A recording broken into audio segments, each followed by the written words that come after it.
Have you ever felt wronged or underestimated? Get ready for a story that will touch your heart and challenge your perceptions about courage, redemption, and the power of change. In today's video, we'll meet Tom Sanders, a humble employee who faces unimaginable humiliations and injustices at the hands of an unyielding boss, Ethan Brooks.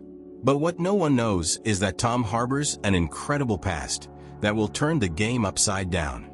Don't miss a single detail of this emotional journey full of twists and turns. And before we start, don't forget to like this video, subscribe to the channel, and hit the notification bell so you won't miss any of our inspiring stories. Ethan Brooks walked through the gleaming corridors of Brooks Enterprises as if they were his personal runway. His impeccably tailored dark gray suit contrasted with the coldness of his piercing blue eyes. Each step echoed on the marble floor, and employees immediately lowered their heads upon seeing him pass, frantically typing on their computers or pretending to review documents. On the 25th floor, the atmosphere was oppressive. The glass walls offered a panoramic view of the city, but no one dared to enjoy the scenery. Ethan entered his spacious office, decorated with modern artwork and minimalist furniture. He dropped a stack of reports on the desk and looked out the window, observing the incessant flow of cars and people below. More numbers, fewer excuses, he muttered to himself, insensitive to the evident fatigue of his team. For him, only results mattered. On the 10th floor, Tom Sanders organized boxes of documents in a metal filing cabinet. Wearing a light blue shirt and simple pants, he seemed out of place in the bustling corporate environment. His brown eyes conveyed a rare calm in that place. With methodical movements, he checked inventory lists, ensuring everything was in order. During his break, Tom grabbed his sandwich and went down to the small park in front of the building. He sat on a bench shaded by trees and watched people pass by. The distant song of a bird and the sound of leaves in the wind brought him peace. It's good to have a moment of tranquility, he thought, taking a bite of his lunch. Back at the office, Ethan received a call from the financial director about a slight drop in the company's stocks. Frustrated, he slammed the phone onto the desk. "How is it possible that no one here does their job right?" he exclaimed, running a hand through his perfectly aligned hair. Meanwhile, Tom noticed a discrepancy in the inventory reports. He furrowed his brow and began analyzing the data, realizing that a supplier had sent incorrect materials. "I need to fix this before it causes bigger problems," he decided, heading to the responsible department. The next day, Ethan unexpectedly descended to the 10th floor. Employees exchanged nervous glances as he strode through the space with firm steps. "Who is Tom Sanders?" he asked loudly, addressing no one in particular. Tom raised his hand, surprised.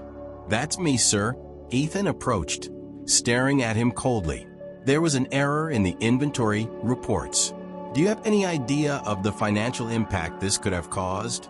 Tom remained calm. "Yes, sir. I identified the problem and have already taken steps to correct it." "Steps to correct it?" Ethan mocked. "This is unacceptable. We do not tolerate incompetence here. You're fired." Silence filled the room. Tom felt a knot in his stomach but took a deep breath. "I understand, sir." As he packed his belongings into a simple box, Tom noticed the pitying and apprehensive looks from his colleagues. Some wanted to say something, but fear silenced them. With the box in his arms, he walked to the elevator. Passing by reception, Lucy, the receptionist with an always warm smile, looked at him sadly. "I'm so sorry, Tom. You'll be missed." He gave a slight smile. "Thank you, Lucy. Take care." Upon leaving the building, the fresh air enveloped him. He looked up, observing the grandeur of the skyscraper. Maybe this is a new beginning, he reflected, trying to find hope in the situation. Across the street, in a parked car, a man watched Tom attentively. Pretending disinterest with a newspaper, his eyes followed every movement. "Looks like the bird has left the nest," he whispered, picking up the phone. "Target is on the move." Awaiting instructions, unbeknownst to Tom, his past was closer than he imagined. Back at the office, Ethan felt satisfied. For him, eliminating problematic employees was like pruning dead branches from a tree. Now, back to the real challenges, he said to himself, opening new reports. His assistant, Mark, entered the room hesitantly. "Mr. Brooks, the investors have confirmed the meeting for tomorrow." "Great. Make sure everything is perfect." "I don't accept failures." Mark nodded and quickly left, relieved not to have been the target of criticism. In the company's corridors, employees whispered about Tom's abrupt dismissal. "Did you hear about Tom? Fired in front of everyone," said one colleague. "What an injustice. He was always so dedicated," replied another. "Better keep our heads down. I don't want to be next." The tense atmosphere grew, but no one dared challenge Ethan. In a nearby cafe, Tom sat with a cup of hot tea. He looked out the window, watching the city's movement. "Maybe it's time to reconsider my choices," he thought, feeling the old restlessness return. Memories of a past full of adrenaline and danger briefly surfaced, but he pushed them away. "Not anymore. I've chosen a peaceful life." As Tom walked back home, he felt he was being watched. He turned, but didn't see anyone in particular. Just the usual flow of people on the sidewalk. "Must be imagining things," he said to himself, quickening his pace. Little did he know that forces beyond his control were beginning to move, and his tranquility would be brief. Tom woke up early that morning, the sun barely illuminating the blue curtains of his modest apartment. The aroma of fresh coffee filled the air as he prepared a cup for himself. Sitting at the kitchen table, the silence was interrupted only by the light clink of the spoon against the porcelain. "Well, new day, new opportunities," he murmured to himself, trying to see the positive side after the unjust dismissal. Suddenly, his phone vibrated on the table. A message from an unknown number. "We need to meet. Urgent." Frowning, Tom replied, "Who is this?" "Someone who knows your past." "Central Park, half an hour." A chill ran down his spine. It had been years since he'd left that life behind. Tom stood up, feeling the weight of uncertainty. He donned a light jacket and left, the fresh morning air touching his face as he walked through the still quiet streets. Central Park was serene, with few people enjoying the start of the day. Tom sat on a bench near the lake, watching the reflection of the trees on the calm water. The distant song of birds and the rustling of leaves created an almost peaceful atmosphere. "Didn't expect to see you here so early," said a deep voice behind him. Tom turned slowly, meeting the firm gaze of a tall man dressed in a dark suit and sunglasses. "Agent Collins," Tom replied, keeping a neutral expression. "Tom Sanders, or should I say Captain Thompson?" Collins teased, sitting beside him. "I haven't used that name in a long time." "What do you want?" Tom asked, feeling the tension rise. "We need you. There's an imminent threat, and your experience is crucial." Tom shook his head. "I've already done my part. I'm no longer involved." Collins leaned forward, lowering his voice. "You know, it's not that simple. Innocent people are in danger." Tom closed his eyes for a moment, feeling the weight of the words. The distant sound of children's laughter contrasted with the gravity of the conversation. "I can't help. I'm sorry. You don't have a choice," Collins stated, standing up. "We'll be in touch." As Collins walked away, Tom stared at the horizon, the gentle wind swaying the tree leaves. He felt caught between two worlds, belonging truly to neither. Returning home, Tom found the door ajar. His heart raced. Carefully, he pushed the door open, the low creak echoing in the apartment's silence. "Lovely place you have here," said a female voice from inside. A woman with red hair and green eyes stood in the living room, examining a framed photo on the shelf. "Who are you?" Tom demanded, remaining alert. "My name is Sarah. I work with Collins," she replied, turning to face him. "Sorry for the intrusion, but we need to talk." "Breaking into my house isn't the best way to start a conversation," Tom retorted, closing the door behind him. "We're out of time for formalities. The group you faced in the past is back, and they're after you," Sarah said, seriousness in her voice. Tom felt a chill. I thought they had been neutralized. Some escaped, and now they want revenge. The environment seemed to close in around him. The ticking of the wall clock sounded louder. Why me? I've been out of it for years. Because you're the only one who can stop them. You know them better than anyone, she insisted, taking a step forward. Tom averted his gaze, fixing it on the photo on the table. Him alongside former team members. I can't go back. Not after everything. Sarah sighed. If you won't do it for yourself, do it for the people who might get hurt. A heavy silence hung in the air. Finally, Tom responded in a low voice. I need time to think. We're here to help. You're not alone, she said, placing a card on the table. The next day, Tom decided to walk through the city to clear his mind. The streets were busy, the hum of conversations and car sounds creating a constant background.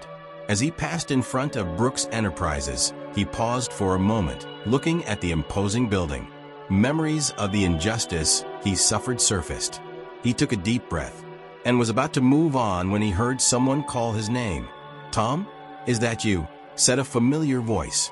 Turning, he saw Mark, Ethan's assistant, carrying a stack of documents. Mark, hello. I heard about what happened. I'm sorry, Mark said, sincerity in his eyes. It happens. I'm moving on, Tom replied, trying to smile. Before they could continue the conversation, Ethan exited the building, talking on the phone. Upon seeing Tom, he interrupted the call. Well, look who's here. Decided to beg for your job back, he taunted with a mocking smile. Tom maintained his composure. Just passing by. You've got some nerve showing up here after the incompetence you demonstrated, Ethan continued, drawing the attention of passersby. Ethan, there's no need for this. Mark intervened, uncomfortable. Stay out of this, Mark. This man almost put the company at risk, accused Ethan, raising his voice. People around began to stop, curious about the scene. Tom felt his face heat up, but controlled himself. I've already left. There's nothing more to discuss. Exactly. Move along and don't come back, Ethan concluded, turning and getting into the waiting car. Tom stood still for a moment, feeling the humiliation burn inside him. The murmurs of the people around seemed to echo in his ears. Without saying anything else, he walked away quickly. At dusk, Tom was in a small bar on the city's outskirts, trying to drown his sorrows in a beer. The environment was cozy, with soft lights and ambient music playing quietly. Mind if I sit? Asked a rough voice beside him. Tom looked up to see a man with scars on his face and a piercing gaze. Public place. Be my guest. You don't know me, but I know you, the man said, sitting down. I'm not interested in conversations, Tom replied, trying to ignore him. Oh, but you should be. There are people after you and they're not friends, the stranger insisted. Tom narrowed his eyes. Who are you? Someone who needs to deliver a message. They're coming. And they won't stop until they get what they want. Before Tom could respond, the man stood up and left, disappearing into the crowd. Tom's heart raced. The feeling of danger was palpable. Leaving the bar, the night breeze was cold, and the dimly lit streets cast elongated shadows. Tom walked attentively, his senses on alert. The sound of footsteps echoed behind him. Without warning, two men emerged from alleys surrounding him.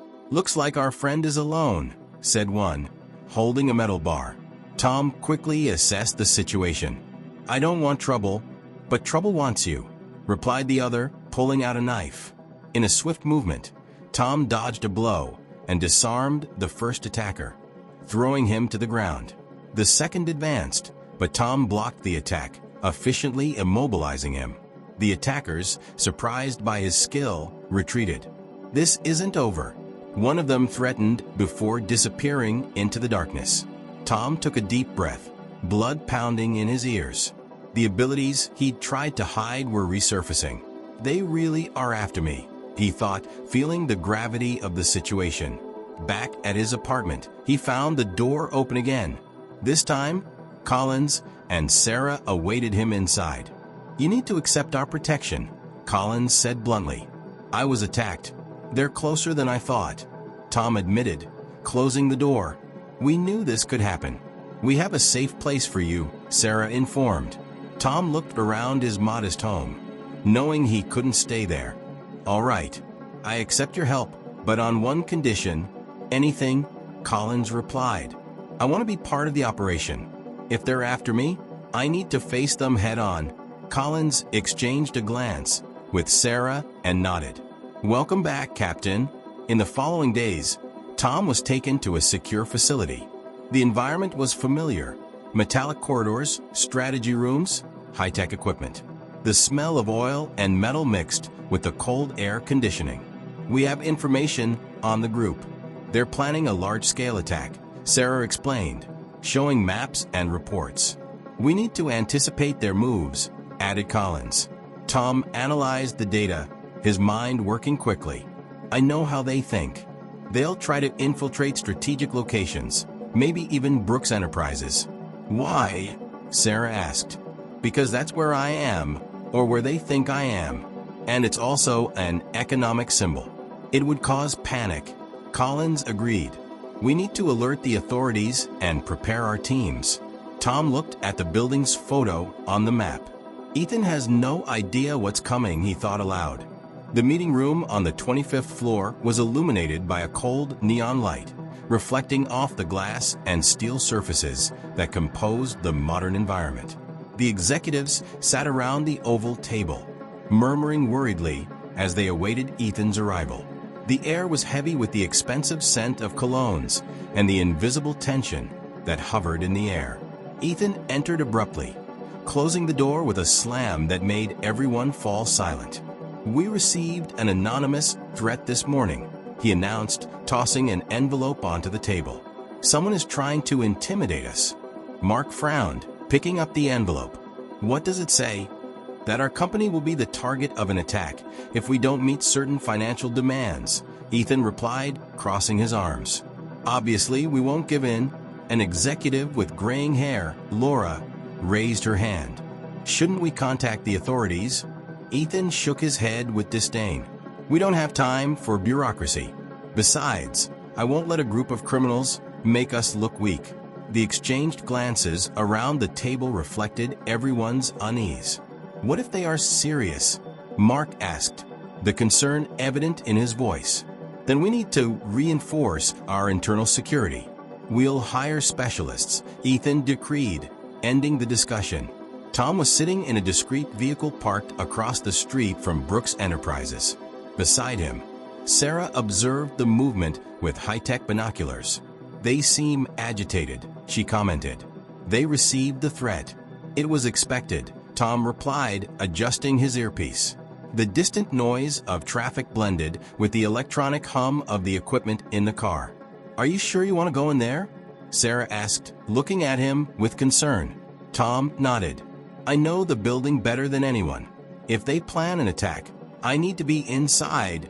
Collins appeared in the back seat, handing over an ID badge. Here's your new identity. You'll be a hired security consultant. Tom examined the fake badge, feeling the weight of responsibility. Let's get this done. Upon entering the main lobby, Tom felt the curious glances of the employees. The familiar aroma of freshly brewed coffee and the shine of the marble floor brought back recent memories.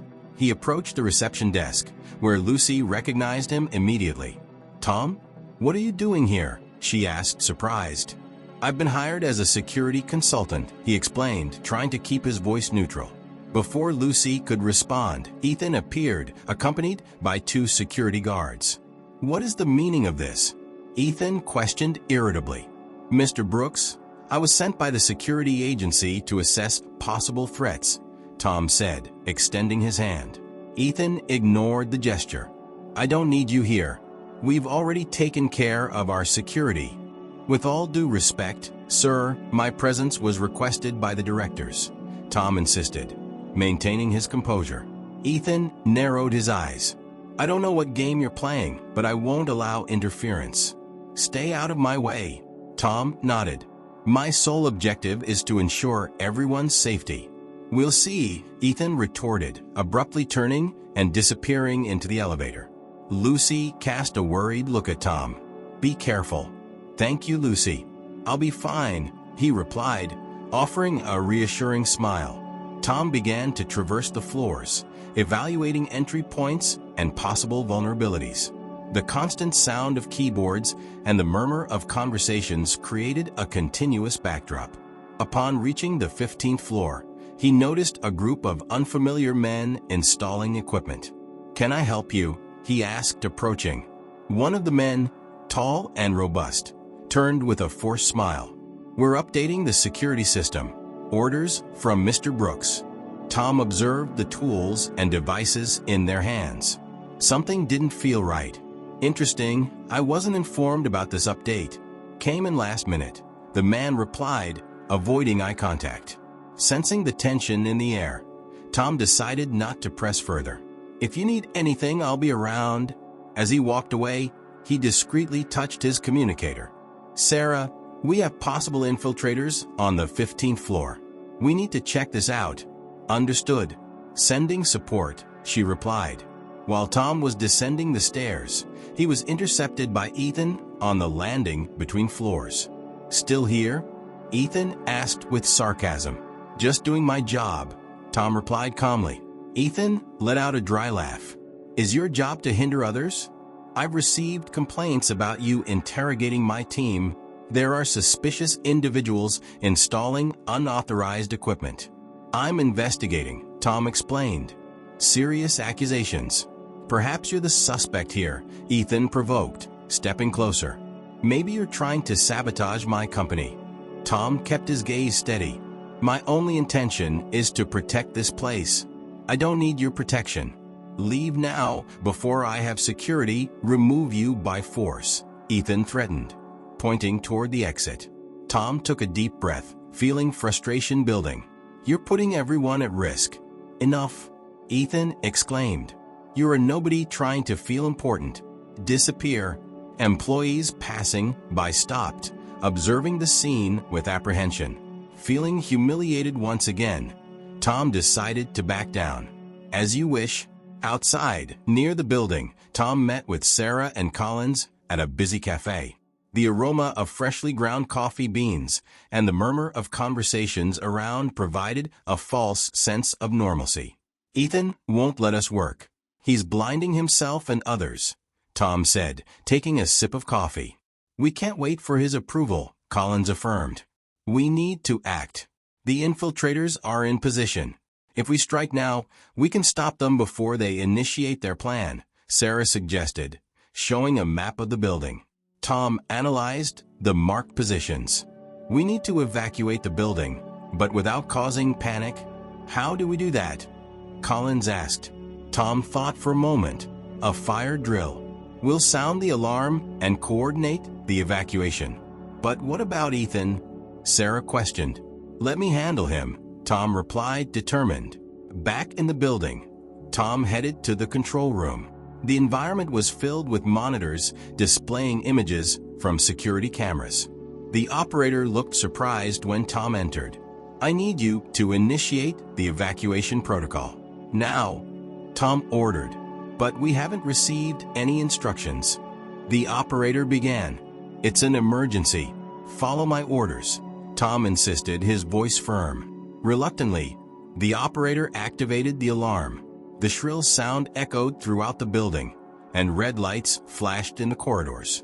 On the upper floors, employees began to move, confused. Ethan left his office, irritated. "What's going on?" he shouted to Mark. "I don't know, sir. Seems like a fire alarm," Mark replied, nervous. Ethan picked up the phone, calling security. "Turn off that alarm immediately." Tom was coordinating the evacuation on the lower floors when he received a message from Sarah. "Alarm deactivated." Ethan interfered. "Damn!" Tom exclaimed, punching the wall. Ethan appeared in the lobby, confronting Tom once more. "You've crossed all the lines. You're fired again."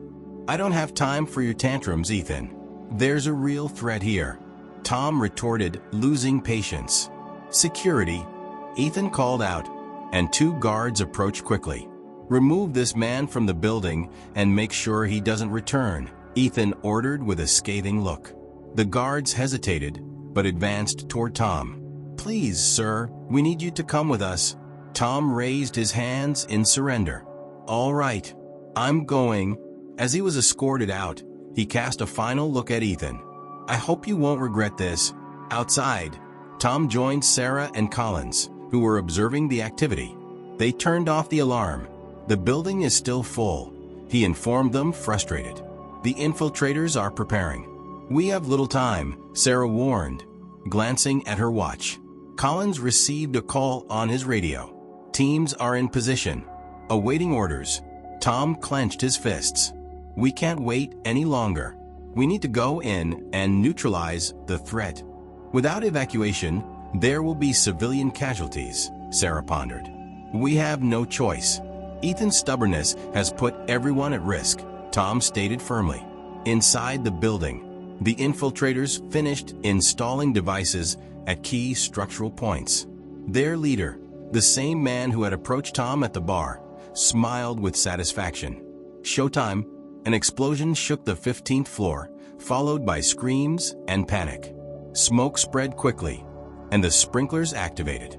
Ethan felt the ground tremble and exited his office, witnessing chaos unfolding. "What's happening?" he demanded, but no one had answers. Mark ran toward him. "There are explosions on the lower floors. We need to evacuate." Ethan finally grasped the gravity of the situation. "But how is this possible?" In the lobby, Tom and his team stormed into the building, equipped and ready to act. "Let's rescue as many people as possible," he instructed. Employees were running down the stairs, the sounds of sirens and the smell of smoke creating a nightmare scenario. Tom led the team, guiding people to the emergency exits. Ethan descended the stairs, stunned. Upon reaching the lobby, he saw Tom coordinating the rescue efforts. "You," he exclaimed, approaching him. "What are you doing?" "Saving lives, including yours," Tom replied without looking at him. I didn't know," Ethan stammered, the realization of his failure weighing on him. "Now's not the time for that. Head to the exit," Tom ordered. Ethan hesitated, but Mark pulled him along. "Let's go, sir." As Ethan was led outside, he looked back, seeing Tom run toward danger. A mix of shame and admiration appeared on his face. Ethan was sitting in his spacious office, now empty, with the distant sound of sirens echoing through the open windows. The acrid smell of smoke invaded the environment, mixing with the expensive perfume that used to fill the air. His desk, usually organized, was covered with scattered documents and a framed photo lying on its side. He picked up the photo and set it upright. It was an old image of him with his father, Richard Brooks, the company's founder. Richard's stern eyes seemed to judge him through the glass. Ethan sighed, running a hand through his disheveled hair. "Father, what am I doing?" he murmured to himself, feeling a weight in his chest.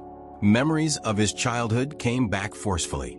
Richard was a rigid man, always demanding excellence. "Never let them see your weaknesses," he used to say.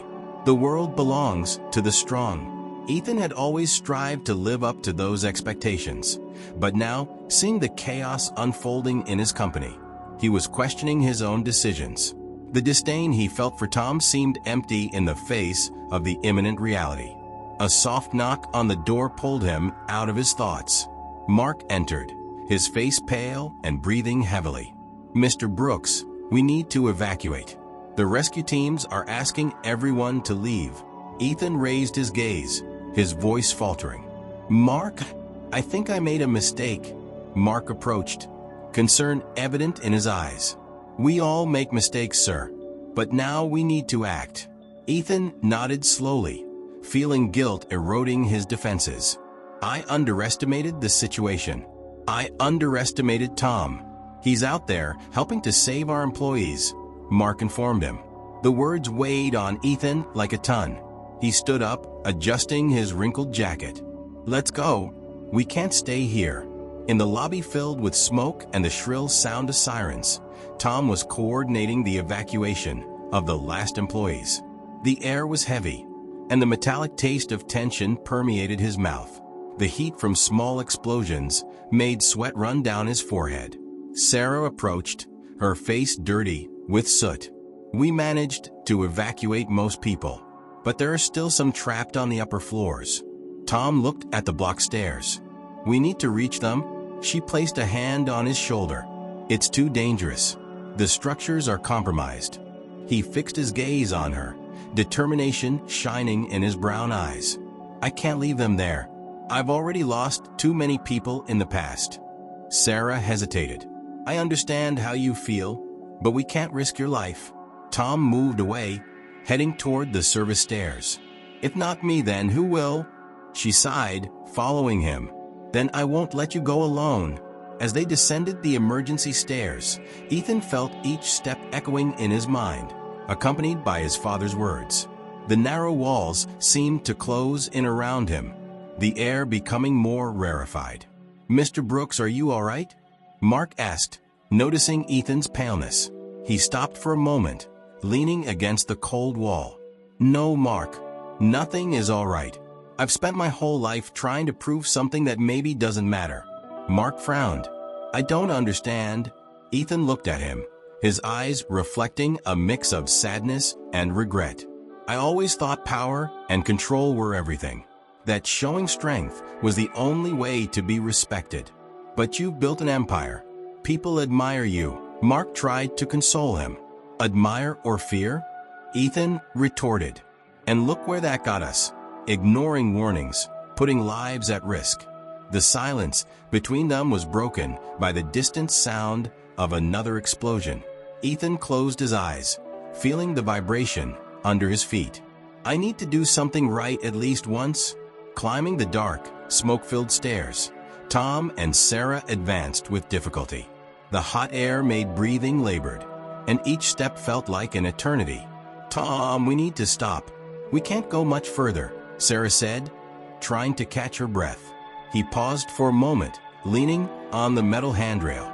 Memories of his last mission with the Special Forces came flooding back. The day he lost team members because he trusted the wrong information. The guilt had haunted him ever since. I can't fail again, he said in a low voice. Sarah looked at him, noticing the pain in his eyes. What happened in the past isn't your fault. I was the leader. It was my responsibility. Tom responded, his fists clenched. Since then, I've tried to stay away from everything, live a normal life. But I can't escape who I am. She gently touched his arm. And who are you? Someone who saves lives. Someone who needs to do the right thing, regardless of the cost, he affirmed, resuming the climb. Upon reaching the 20th floor, they found a group of employees trapped, surrounded by debris. The sound of groans and coughing echoed in the dimly lit corridor. We're here to help, Tom announced, approaching. A woman with tears in her eyes extended her hand. Please, my colleague is trapped under the rubble. Tom and Sarah worked together to remove the pieces of metal and concrete. The effort required strength and precision, each movement accompanied by the creaking of materials. We got him, Sarah exclaimed as they freed the man, who was breathing with difficulty. Thank you, he murmured, gripping Tom's hand. We'll get everyone out of here, Tom assured, leading the group back down the stairs. Outside the building, Ethan watched the flames coming out of the upper floor windows.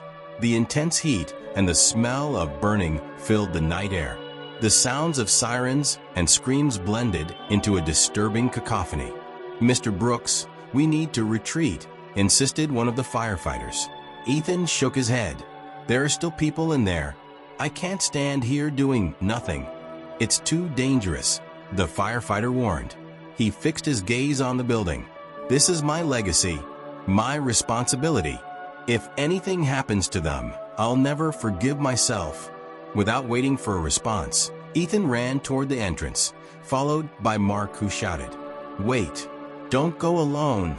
In the smoke-filled corridors of the 15th floor, Tom led the group when he heard hurried footsteps approaching. He turned, ready for any threat, but was surprised to see Ethan and Mark emerge from the darkness. Ethan? "What are you doing here?" Tom asked, incredulous. Ethan was gasping, trying to catch his breath. "I came to help. I couldn't stay idle." Tom exchanged a look with Sarah. "It's too dangerous. We need to leave." "I know. And I'm sorry for not listening to you before," Ethan said sincerely. "I let my pride blind me." Tom recognized the genuineness in his words. "Now's not the time for that. Let's get everyone out." Together, they guided the group through unstable corridors.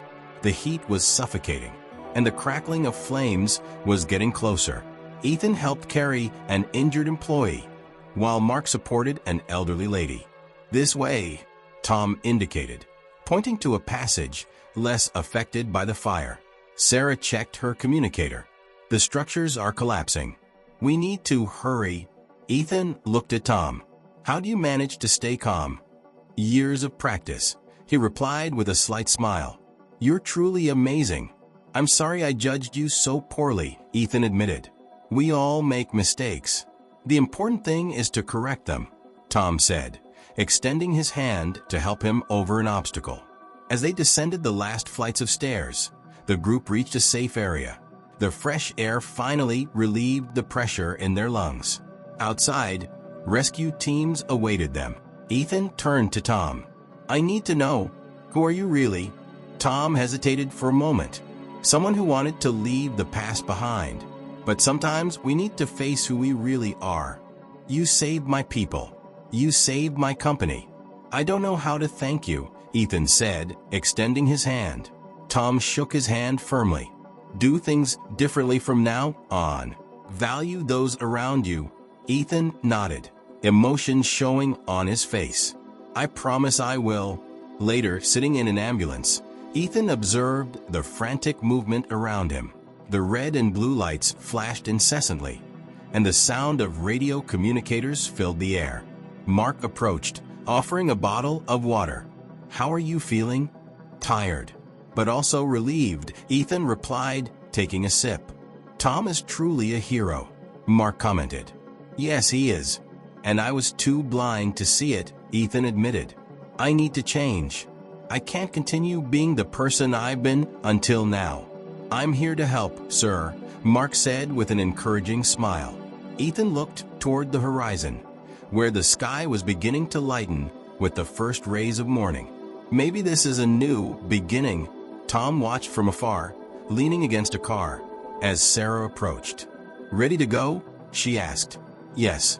There's still much to be done," he replied, putting his things into a backpack. "You made a difference today. You saved many lives," she praised. "I didn't do it alone," Tom acknowledged. "And maybe I need to accept that I can't carry the world on my shoulders." Sarah smiled. "No one can. But together, we can bear much more." Tom looked at her, feeling a lightness he hadn't experienced in a long time. "Thank you for being by my side." "I always will be," she affirmed, placing her hand over his. As they walked away from the scene, Tom felt that despite the challenges, he had found a renewed purpose, and perhaps a chance to finally find peace within himself. Tom was sitting in an empty meeting room at the agency's headquarters. The walls were white, almost sterile, and the metal table reflected the cold light of the fluorescent lamps. Maps and documents were spread out in front of him. Sarah entered silently, carrying 2 cups of hot coffee, the robust aroma filling the air. "I brought coffee. I know you like it strong," she said, placing a cup beside him. Tom looked up, giving a small smile. "Thank you. I need this." She sat next to him, observing the maps. "So, what's the plan?" He sighed, running a hand through his brown hair. "We've identified the group's leaders. If we can intercept them before the next attack, we can neutralize the threat." Sarah leaned in closer, her green eyes fixed on his. "Are you sure you're ready for this? It's not easy facing ghosts from the past." Tom took a sip of the coffee, feeling the warmth spread through his body. "I have no choice. I need to protect these people. Besides, maybe it'll give me some closure." She placed her hand over his. "Don't forget you're not alone this time." He looked at her hand over his and nodded slowly. "I appreciate that." Meanwhile, at Brooks Enterprises, Ethan was in his office, looking out over the city through the glass windows. The sunlight reflected off neighboring buildings, creating a blinding glare. The door opened, and Mark entered, appearing hesitant. "Ethan, I just received a strange call," Mark said, holding a note. Ethan turned, eyebrows furrowed. "What is it this time?" "Someone claiming to represent the group that threatened us. They want to schedule a meeting to negotiate," Mark explained, extending the note. Ethan took the paper, reading the information. "Negotiate?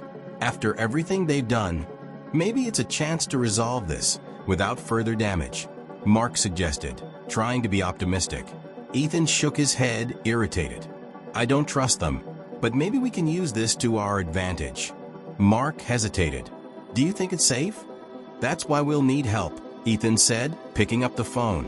"I'll contact Tom." Mark smiled slightly.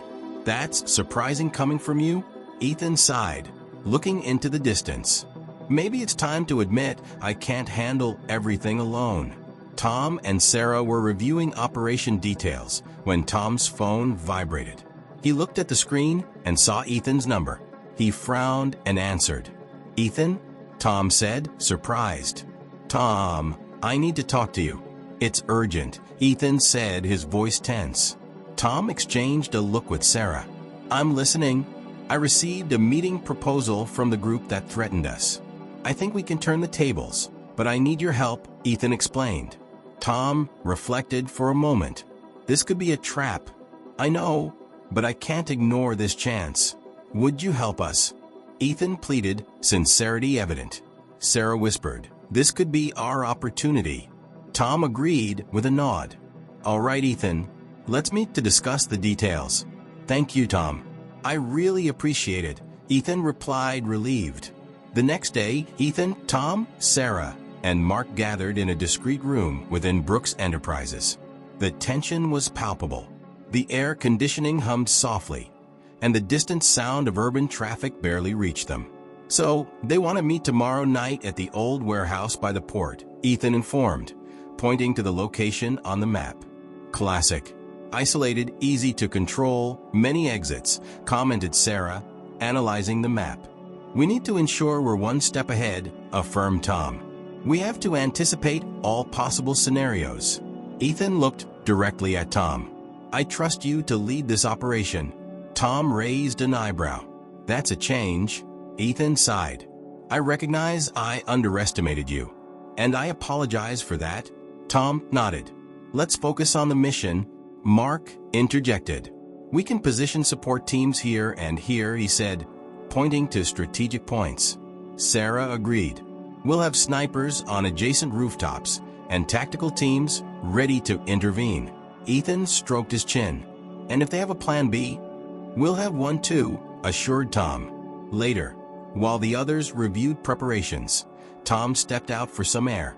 The sky was tinged orange by the sunset, and a cool breeze swayed nearby trees. Sarah found him leaning against a railing, looking at the horizon. "A penny for your thoughts?" she asked, approaching. He smiled sideways. "Just thinking about how I got here." "Regrets?" she inquired, tilting her head. "Actually, no. Maybe this is the path I was meant to walk," he reflected. She touched his arm lightly. "You're a born leader, Tom. People trust you. Sometimes I wonder if I can live up to that trust," he confessed, looking at her. "I believe in you, and I know you'll do what's right," she affirmed, her eyes shining with conviction. He took a deep breath. "Thank you, Sarah. Your support means a lot." The old warehouse at the port was a colossal building, with red brick walls worn by time and tall windows covered in dust. The seawater gently lapped against the docks, and the air smelled of salt and rust. Ethan and Tom arrived in an unmarked car. "Are you sure you want to go in with me?" Ethan asked, adjusting his wrinkled jacket. "It's better if we're together. It'll show we're united," Tom replied, discreetly checking his communicator. Sarah and the tactical teams were positioned around, hidden in the shadows. "We're ready.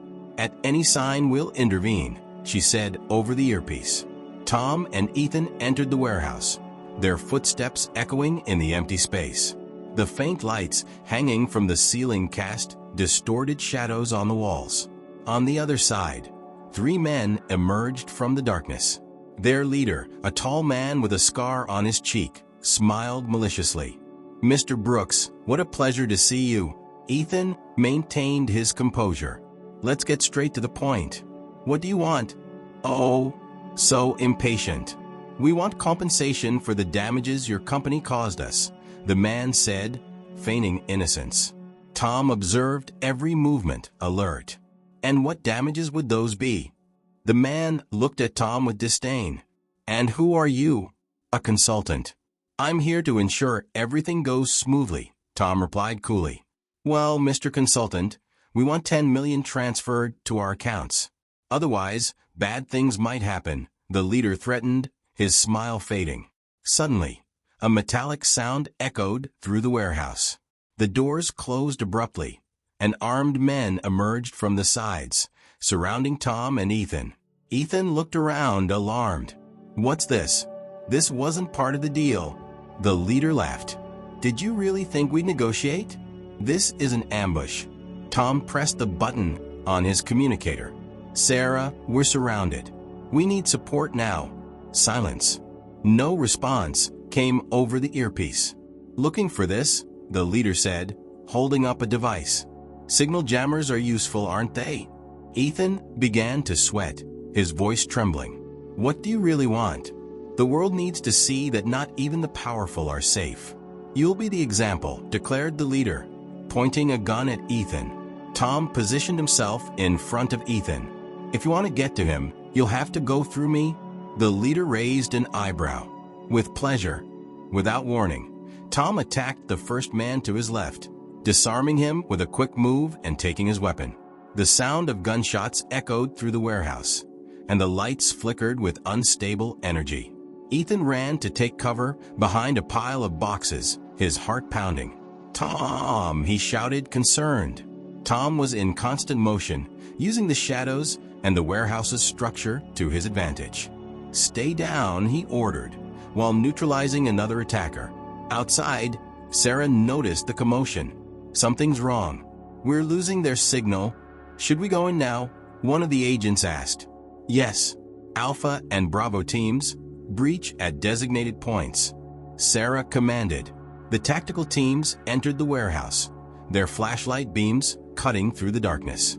An intense shootout ensued, the deafening sound resonating off the metal walls. Tom managed to reach Ethan. "We need to get you out of here." Ethan nodded, still dazed. "I'm following you." As they ran toward a side exit, the group's leader appeared, blocking the way. "Not so fast." He pointed the gun at Ethan, but Tom acted quickly, placing himself in front of the shot. A gunshot echoed, and Tom fell to the ground. "Tom!" Ethan shouted, kneeling beside him. The leader laughed. "A hero to the end." Before he could do more, Sarah emerged behind him, striking him and disarming him. "That's for Tom," she said, quickly handcuffing him. Ethan held Tom in his arms, blood staining his hands. "Hold on, we'll get help." Tom tried to smile, his voice weak. "Looks like things didn't go as planned." "Don't say that.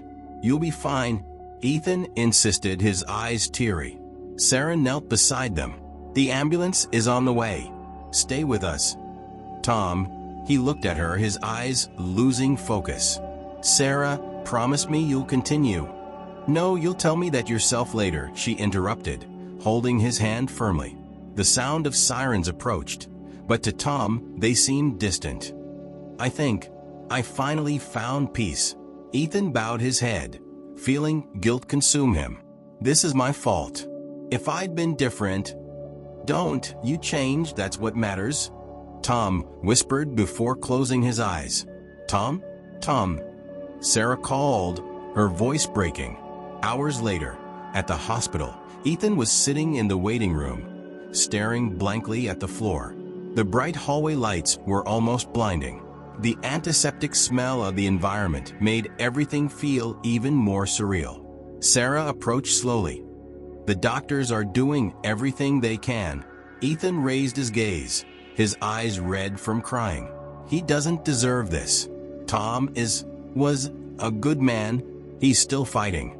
We need to have hope, she said, trying to be strong. I ruined everything. My arrogance brought us here, Ethan lamented. Sarah sat beside him. You recognized your mistakes. That's a start. Ethan shook his head. I don't know if I can forgive myself. Then make sure his sacrifice wasn't in vain. Change, for real, she advised. Ethan looked down the corridor leading to the operating room. If he survives, I promise I'll be a different man. A doctor exited the operating room, removing his mask. He approached them with a serious expression. How is he? Sarah asked, standing up immediately. The patient is in critical condition, but we've managed to stabilize him for now, the doctor informed. Ethan let out a sigh of relief. Thank God, but the next few hours will be decisive. We'll do our best, the doctor added before walking away. Sarah smiled slightly. He's strong. He'll overcome this. Ethan agreed, feeling a glimmer of hope. Maybe there's still time to fix things. Tom woke up startled. The distant sound of machines beeping around him. The hospital room was illuminated by a soft light filtering through the white curtains. The sterile aroma of the environment mixed with the faint perfume of flowers in a vase near the window. He tried to move, but a sharp pain shot through his abdomen. You're awake, said a gentle voice. Sarah emerged from the shadow, her green eyes shining with relief. You gave us quite a scare. Tom tried to smile, his throat dry. How long? 2 days, she replied, offering him a cup of water. You lost a lot of blood, but the doctors did a great job. He took a sip, feeling the liquid refresh his mouth. And Ethan? Is he okay? He's fine. He's been here every day, waiting for news about you, Sarah informed, pulling up a chair to sit beside him. Before they could continue, the door opened abruptly. Collins entered, his face tense. Tom, we need to talk. Sarah stood up, surprised. Collins, he just woke up. We don't have time to waste, Collins insisted, approaching the bed. The leader of the criminal group escaped during transport to prison. Tom frowned, trying to process the information. How did that happen? There was an ambush. Armed men intercepted the convoy, Collins explained gravely. We fear he's planning something big. Sarah placed her hand on Tom's shoulder. But we can't involve Tom in this now. He needs to recover. Tom took a deep breath, ignoring the pain. I can't stay idle. They won't stop until they finish what they started. Meanwhile, Ethan was in his temporary office, a modest room compared to his former luxurious space. Papers and reports were scattered across the desk, and the constant sound of notifications on his phone increased his anxiety. The cold coffee in his mug reflected his state of mind. Mark entered, closing the door softly behind him. Ethan, I just heard about the criminal leader's escape. Ethan ran his hand over his face, exhausted. Yes, I got the news. It seems our problems are far from over. We have reinforced security measures, but the employees are worried, Mark said, sitting across from him. Some are even resigning. Ethan looked out the window, where the city view was blocked by another building. I don't blame them. If I could, I'd run away from myself too. Mark leaned forward. You're not the same man as before, Ethan. I've seen the changes, but you need to lead now more than ever. Ethan sighed, his shoulders slumping. How can I lead when everything I touch crumbles? By starting to trust others. Let Tom and his team help, Mark suggested. Tom is in the hospital. I can't ask anything more of him, Ethan retorted. Then maybe it's time for you to act, Mark said firmly. Show everyone that you can be the leader they need. Back at the hospital, Tom tried to get out of bed, but Sarah gently pushed him back. You can barely stand. You can't leave here. He looked at her, determination burning in his eyes. Every minute I spend here is another chance for them to attack again. You're supposed to be resting, she insisted, concern evident in her voice. He closed his eyes for a moment, feeling frustration bubbling up. The smell of antiseptic and the monotonous sound of machines made the environment claustrophobic. Is there any clue where they might be? We intercepted a communication. It seems they're planning something against Brooks Enterprises again, Collins revealed. Sarah widened her eyes. But the building is still under repairs. What would be the target? Tom opened his eyes, realization hitting him like a shock. Ethan. They want personal revenge. Collins nodded. Exactly. And we have information that the attack will be tonight. Tom tried to move again. I need to warn him. We've already sent teams to protect him, but he refuses to accept our help, Collins said with a tone of disapproval. Sarah sighed. He's trying to prove something? Tom grabbed the phone next to the bed. Then I'll talk to him personally. In his office, Ethan's phone rang. He answered without looking at the caller ID. Ethan speaking. Ethan, it's Tom. We need to talk, Tom said seriously. Tom? You should be resting, Ethan replied, surprised. There's no time for that. The leader of the criminal group escaped and is after you. You need to get out of there now, Tom warned. Ethan stood up from his chair, walking to the window. I appreciate your concern, but I'm not going to run. Not again. This isn't about pride. It's about your safety and everyone around you, Tom insisted. Ethan looked at the horizon, where dark clouds were starting to form. I've spent my whole life running or hiding behind others. It's time to face my own demons. Tom felt helplessness grip his chest. Ethan, don't do this. Don't throw everything away.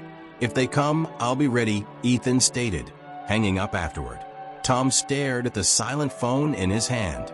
He won't listen. Sarah shook her head. He's too stubborn. Tom threw the covers aside. I can't stay here. I need to get there. Collins placed his hand on Tom's shoulder. I won't allow you to put yourself at risk again. Tom looked directly into his eyes. And who's going to stop me? You. A heavy silence hung between them. Finally, Collins sighed. If you're determined, at least let me arrange transport and support. Sarah smiled slightly. I'll take him on the way to Brooks Enterprises. The sky darkened rapidly. Lightning cut through the horizon, and the distant sound of thunder announced an imminent storm. The air inside the car was laden with tension. You should be in bed, not in a car heading toward danger, Sarah commented, keeping her eyes on the wet road. I couldn't forgive myself if something happened and I hadn't tried to stop it, Tom replied, holding his wounded side with one hand. You always carry the weight of the world, don't you? She observed, with a touch of tenderness. Someone has to, he said, looking out the window at the deserted streets. Ethan was sitting in his office, the only light coming from a lamp in the corner, casting elongated shadows on the walls. The sound of rain hitting the windows created a melancholy melody. He was reviewing old documents, photos of his family, trying to find some meaning in it all. A strange noise caught his attention. Soft footsteps in the hallway. He stood up slowly, his heart racing. Mark, is that you? Silence.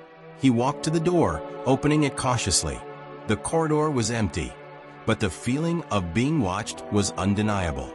Who's there? He called out, his voice echoing. Suddenly, a shadow moved quickly behind him.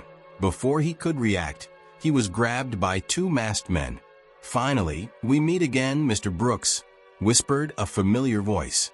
Sarah parked the car in front of the building. The lights were off, and the atmosphere was sinister. Something's wrong, she said, squinting to see through the torrential rain. Tom got out of the car, ignoring the pain. We need to get in now. They ran to the entrance, finding the door unlocked. The interior was plunged into darkness, except for occasional flashes of lightning. The smell of dampness, mixed with something metallic in the air. Stay alert, Tom warned, advancing through the corridors. At the top of the building, Ethan was taken to the rooftop by the masked men. The strong wind whipped his clothes, and the rain soaked everything around. The criminal leader appeared before him, removing his mask. The scar on his cheek stood out under the lightning flashes. You took everything from me, and now I'm going to take everything from you, the leader declared, his eyes gleaming with madness. Ethan tried to stay calm. I don't know what you're talking about. I never wanted to harm anyone. Your empire crushed the small ones. My business was ruined by your selfish actions, he shouted, stepping closer. Before he could continue, a voice emerged behind them. End this. Now. They all turned to see Tom, wet and breathless, pointing a gun at the leader. You again? I thought you'd learned your lesson, the leader mocked. Tom advanced slowly. I won't let you hurt anyone else. The leader laughed, pulling Ethan closer to the edge. One more step, and he falls. Ethan looked at Tom, panic etched on his face. Tom, it's not worth it. Everyone is worth it, Tom affirmed, fixing his gaze on the leader. It doesn't have to end like this. In an unexpected move, the leader pushed Ethan towards the edge. Without hesitation, Tom ran and managed to grab Ethan's arm at the last second. The combined weight almost pulled them both into the abyss.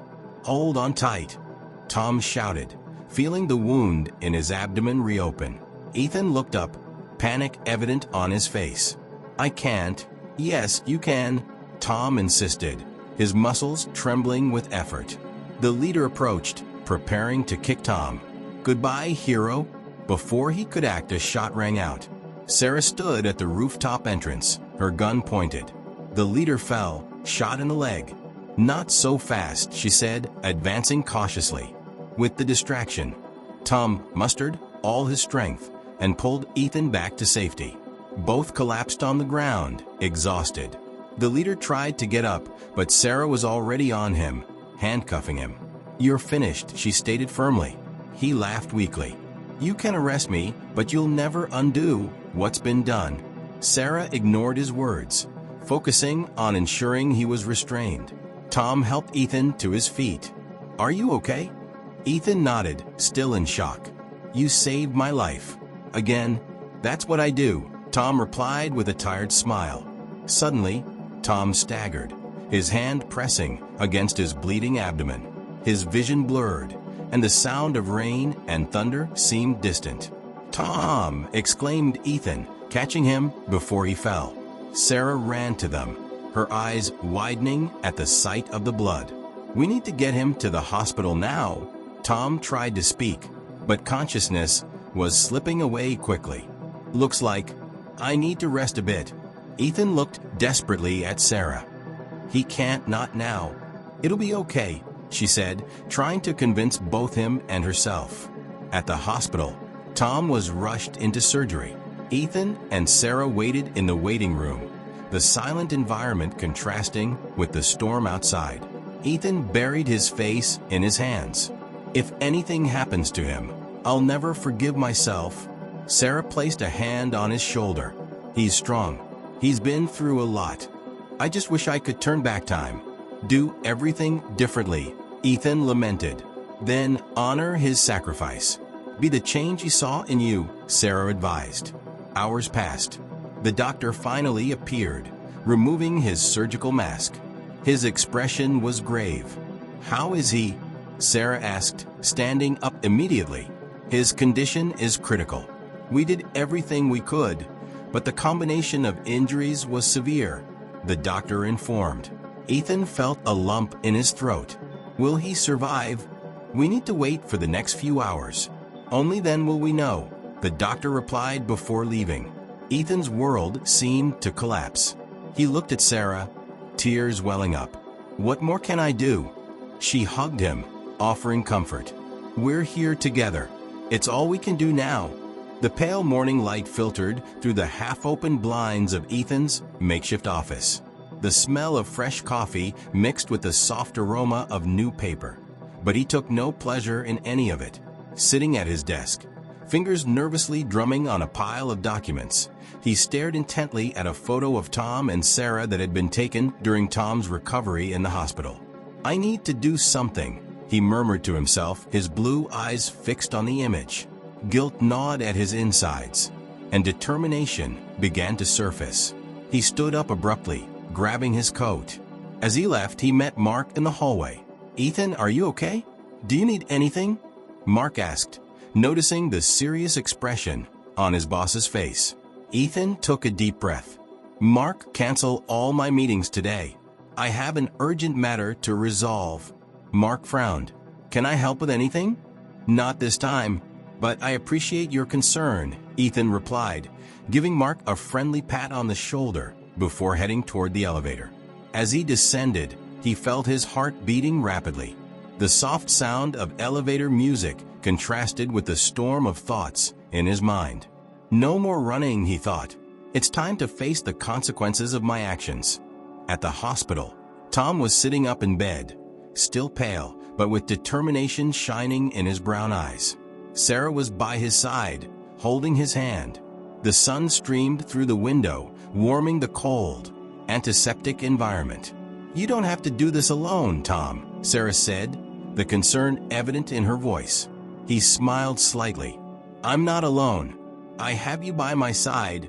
She returned the smile, but her eyes betrayed her unease. Even so, you should wait until you're fully recovered. Before Tom could respond, the door to the room slowly opened.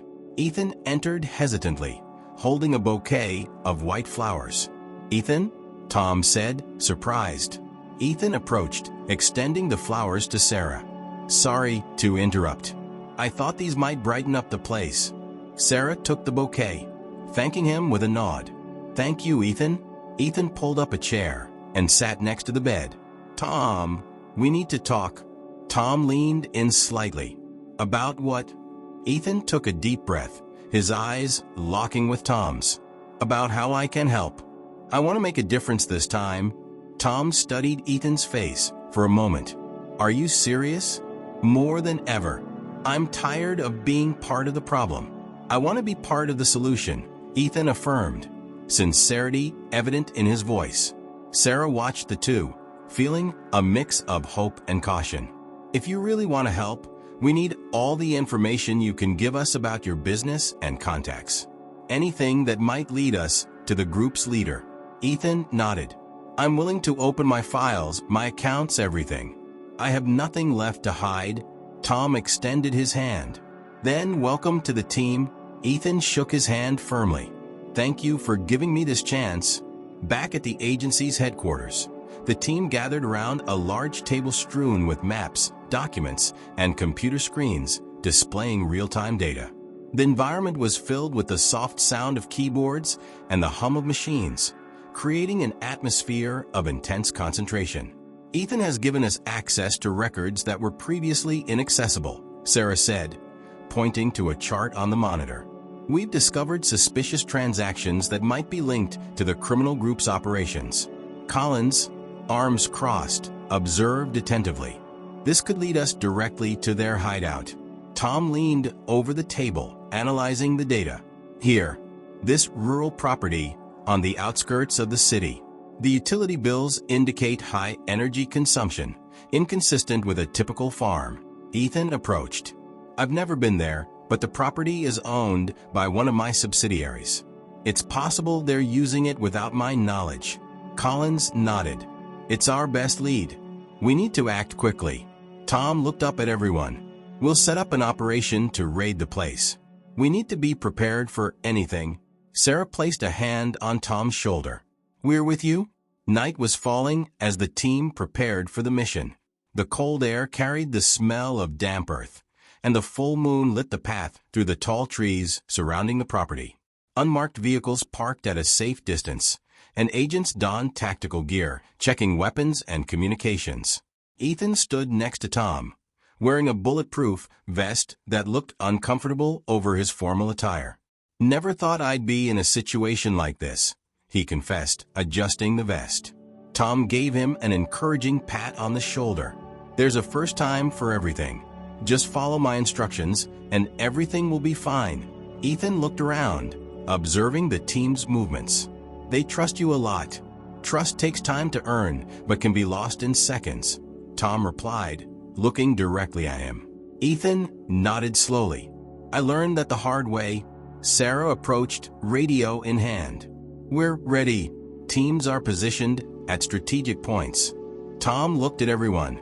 Remember, our main goal is to capture the leader and dismantle their operation. Minimum confrontations, maximum caution. Everyone confirmed with nods. The team advanced through the dense vegetation, the sound of dry leaves underfoot muffled by careful movement. The aroma of the nocturnal forest was a mix of pine and wet earth, creating an almost serene atmosphere that contrasted with the growing tension. Tom led the group, his senses sharp. The gentle wind carried distant sounds, a branch breaking, perhaps a suspicious movement. They might have sentries, he whispered to Sarah, who was right behind him. She nodded, pointing to two shadows near the property's entrance. There, two guards. Tom signaled for the agents to flank the guards. In coordinated movements, they approached silently. Within seconds, the guards were neutralized without a sound. Ethan watched everything with admiration and nervousness.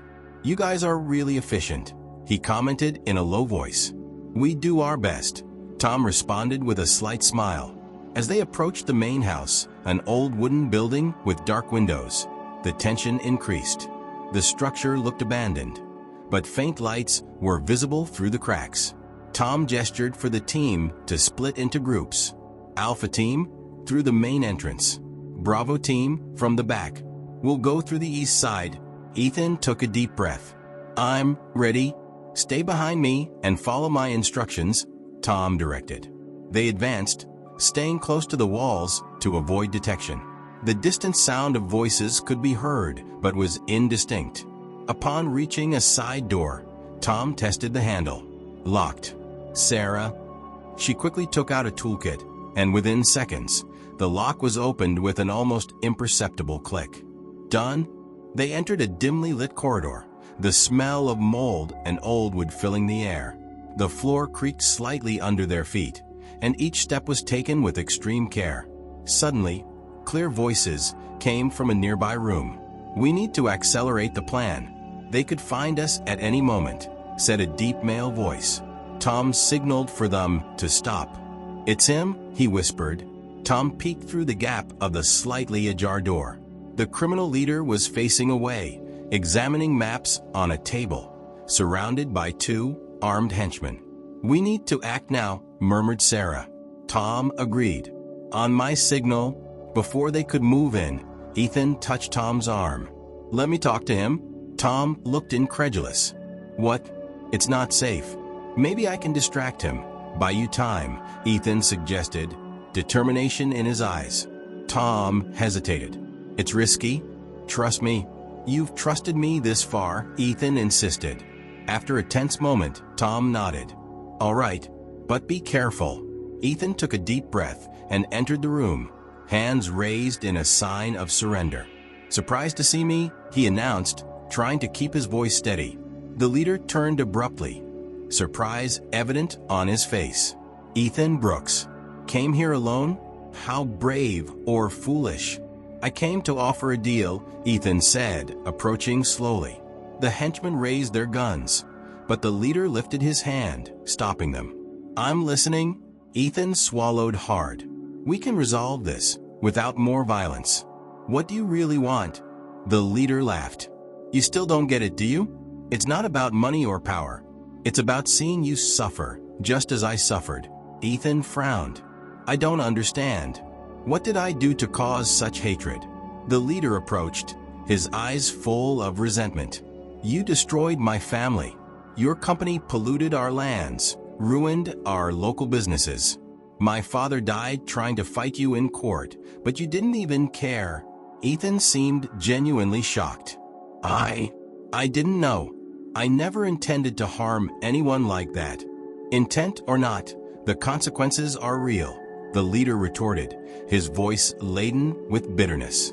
At that moment, Tom and Sarah silently entered the room, weapons drawn. "It's over," declared Tom. The henchman reacted immediately, but Sarah was quicker, disarming one with a precise blow. Tom pointed his gun at the other, who raised his hands in surrender. The leader looked around, realizing he was surrounded. "You really think you can end this so easily?" Ethan took a step forward. "We don't want more violence. Let us help you." The leader shook his head. "There's nothing you can do." Suddenly, a sound of an explosion came from outside. The house shook, and the noise of breaking glass filled the air. "What was that?" exclaimed Sarah, looking toward the window. Tom touched his communicator. "Teams report," an anxious voice replied. "We've been attacked. There are enemy reinforcements." The leader smiled sinisterly. "You underestimated my resources." Ethan looked desperately at Tom. "What do we do?" Tom kept calm. "We need to get out of here, now." The leader took advantage of the distraction and pulled a hidden gun, pointing it at Ethan. "If I'm going down, you're coming with me." Before he could shoot, Tom threw himself in front of Ethan, pushing him aside. The shot echoed, and Tom felt a sharp pain in his shoulder. "Tom!" shouted Sarah, firing at the leader and hitting his hand, causing the gun to fall. The henchmen seized the chaos to attack, but were quickly subdued by agents who entered the room. With the leader disarmed and the henchmen neutralized, the tension seemed to diminish. However, the sound of more explosions indicated the danger was far from over. Tom pressed his hand against the wound on his shoulder, blood staining his shirt. "We need to evacuate." Ethan supported him, concern evident. "I'm not leaving you here." Sarah checked the corridor. "The exit is blocked. We have to find another route." The leader, even wounded, laughed. "You won't get out of here alive." Tom faced him. "Why do this? There are other ways to resolve things. For you maybe, for me, there's nothing left to lose," he replied, his eyes filled with despair. Ethan approached the leader. "If my actions caused so much suffering, I'm willing to make amends." "Truly." The leader looked at him with disbelief. "Why now?" Ethan sighed. "Because I finally realized that my success means nothing if built on others' suffering." Tom and Sarah exchanged a surprised but hopeful glance. The leader hesitated, the anger in his eyes giving way to confusion. "Why would you do this now?" "Starting by helping your community. Investing in reconstruction, environmental cleanup, whatever is necessary," Ethan offered. Before they could continue, one of the agents rushed in. "We need to leave. The place is about to explode." The team ran through the corridors as the house began to collapse. The smell of smoke and gunpowder filled the air, making breathing difficult. The deafening sound of explosions and the crackling of wood created a chaotic scenario. Tom, even wounded, helped Ethan maintain his balance as Sarah led the way. "This way," she shouted, pointing to a window that led to the opposite side of the property. With no time to lose, they jumped through the window, landing on the uneven ground. The impact made Tom groan in pain, but he insisted on continuing. Behind them, the house succumbed to flames, illuminating the night with an orange glow. Sirens in the distance indicated reinforcements were arriving. As they awaited the arrival of paramedics, Ethan looked at the horizon, his face illuminated by the flashing lights of the emergency vehicles. "Never imagined my life would take this turn." Tom smiled despite the pain. "Life is full of surprises." Ethan turned to him. "I want to thank you for everything. You gave me a second chance." "Didn't do anything I wouldn't do for anyone," Tom replied. Sarah approached, placing a hand on Tom's shoulder. "You need medical attention?" He nodded. "I'm starting to get used to hospitals." Ethan laughed lightly. "I promise, this time the medical expenses are on me." Tom raised an eyebrow. "Appreciated." The criminal leader was placed in an ambulance under custody. Before being taken away, Ethan approached him. "My offer still stands. I want to help." The leader looked at him, his expression tired. "It might be too late for me, but not for others." Ethan extended his hand. "It's never too late to start over." After a moment of hesitation, the leader shook his hand. "We'll see."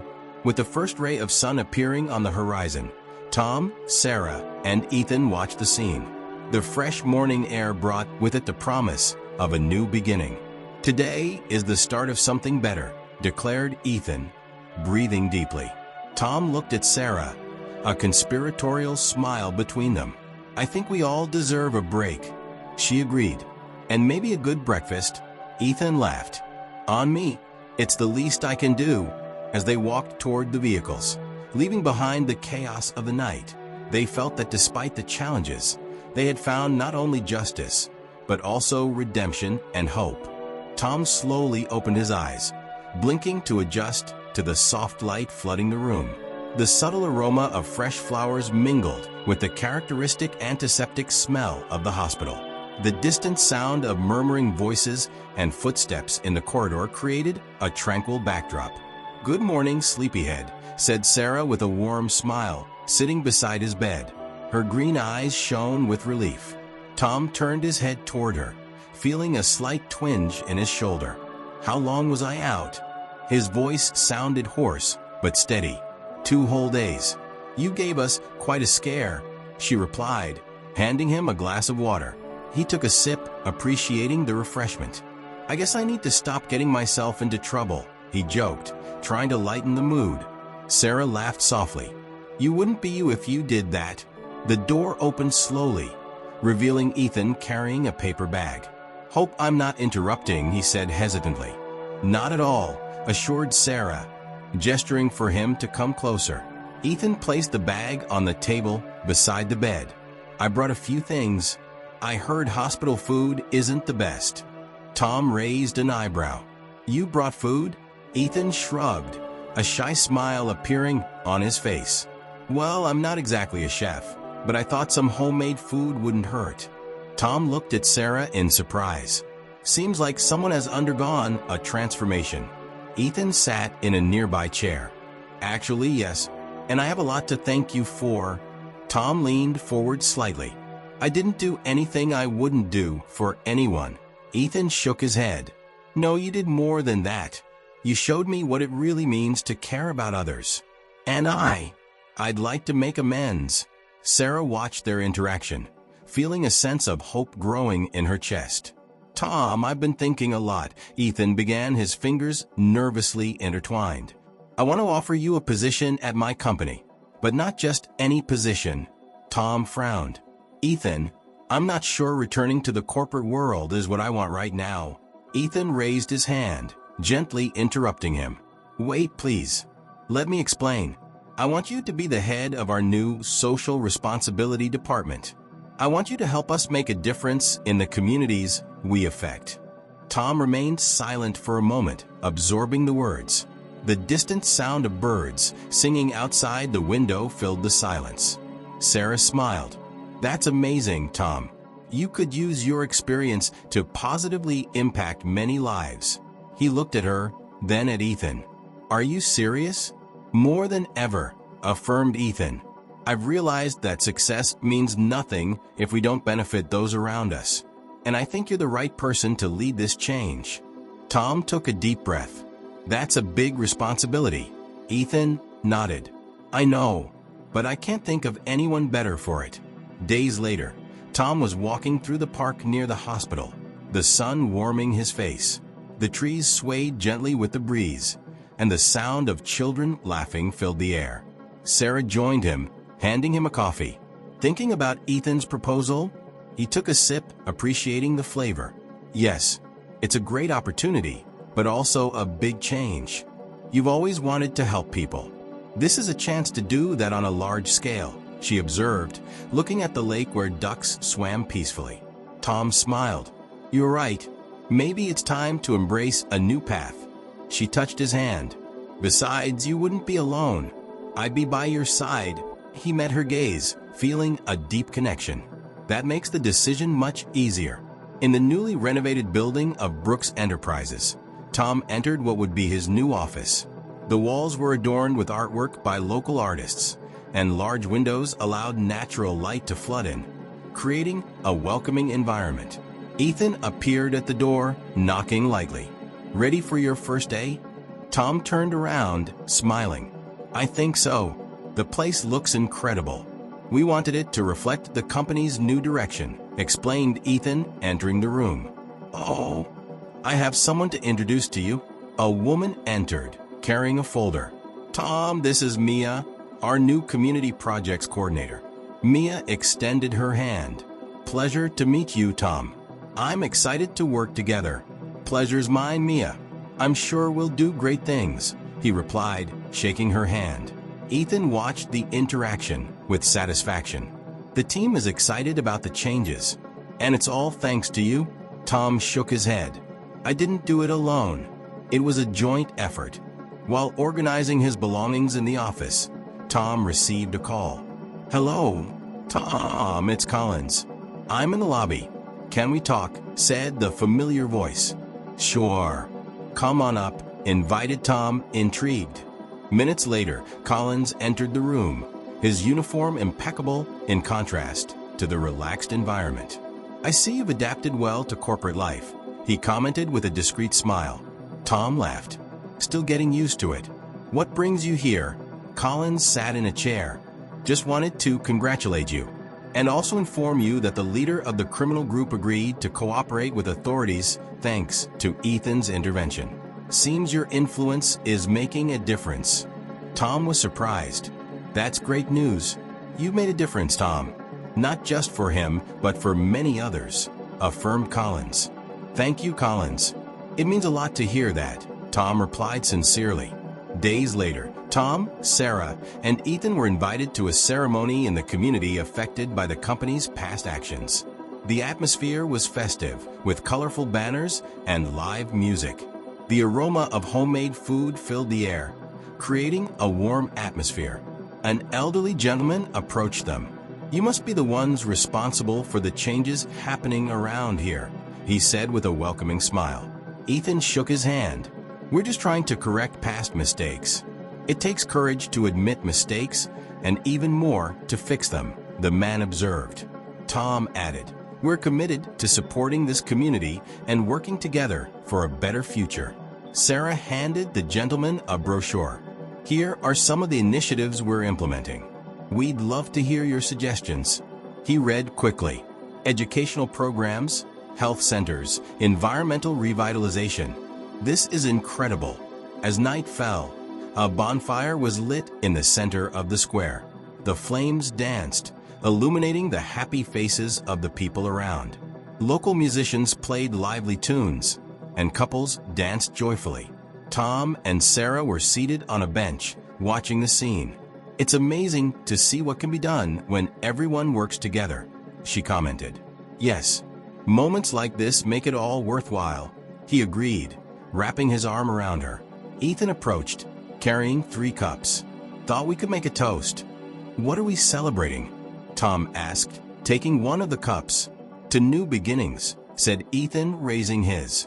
To new friendships, added Sarah, smiling. And to a future full of possibilities, Tom completed. They toasted, the cups clinking gently. A few weeks later, Tom was in his office when he received an envelope with no return address. Intrigued, he opened it to find a handwritten letter. Tom, I want to thank you for not giving up on me. Your actions made me see that there's still hope for redemption. I'm willing to fully cooperate and do whatever I can to repair the damage caused. With gratitude, the criminal leader's name. Tom read the letter several times, feeling a sense of fulfillment. Sarah entered the room, noticing his thoughtful expression. Everything okay? He showed her the letter. I think we finally succeeded. She read it, her eyes lighting up. That's amazing, Tom. You managed to touch him in a way no one else could. I didn't do it alone. We had help, he acknowledged humbly. Months passed, and Brooks Enterprises became an example of corporate social responsibility. Community projects flourished, and other companies began to follow the same path. At a sustainability conference, Tom took the stage to speak. The auditorium was packed, and expectations were high. Good afternoon, everyone. Today, I want to share with you the importance of putting people first. I learned that true success isn't measured only by numbers, but by the positive impact we have on others' lives. The audience applauded warmly. Ethan, sitting in the front row beside Sarah, smiled proudly. He's really found his calling, he whispered to her. Yes, and we're all better for it, she agreed, holding Ethan's hand in a gesture of camaraderie. After the conference, Tom joined Sarah and Ethan. How did I do? He asked, a bit anxious. Brilliantly, praised Ethan. You inspire people. Sarah nodded. I agree. And I'm sure this is just the beginning of something even greater. Tom looked at the two of them, feeling deep gratitude. Couldn't have gotten here without you. Ethan placed a hand on his shoulder. We're a team, and together we can achieve anything. They walked out of the auditorium together, ready to face upcoming challenges with renewed determination and strengthened friendship. Conclusion. We reach the end of this inspiring story of Tom Sanders and Ethan Brooks, and it's impossible not to reflect on the lessons it brings us. You know, many times in life we encounter situations of injustice and prejudice, whether as victims or even unintentionally as agents of these actions. Tom's journey shows us the importance of not judging a book by its cover. How many times have we underestimated someone because of their appearance or position, without knowing the richness of their experiences and capabilities? Ethan, on the other hand, reminds us that it's never too late to change. He had the courage to acknowledge his mistakes and seek redemption, something that requires humility and determination. This leads us to think, how many opportunities do we miss because of pride or fear of admitting we were wrong? Perhaps the big message here is the importance of empathy and respect. If we allow ourselves to truly know the people around us, we can build more meaningful relationships and a fairer society. Moreover, taking responsibility for our actions and being willing to make a difference can transform not only our lives, but also those of many others. So how about we start practicing this in our daily lives? Small attitudes, like listening attentively, offering help, or simply treating everyone equally, can have a huge impact. And if you find yourself in a leadership position, remember the power you have to positively influence people's lives. I'd love to know what you think about all this. Have you gone through a similar situation or know someone who has experienced something like this? Let's continue this conversation in the comments. Your experience can inspire others. Thank you so much for joining us until here. If this story touched your heart, don't forget to share it with friends and family. And of course, subscribe to the channel and leave your like so we can continue bringing narratives that make us reflect and grow together. See you next time.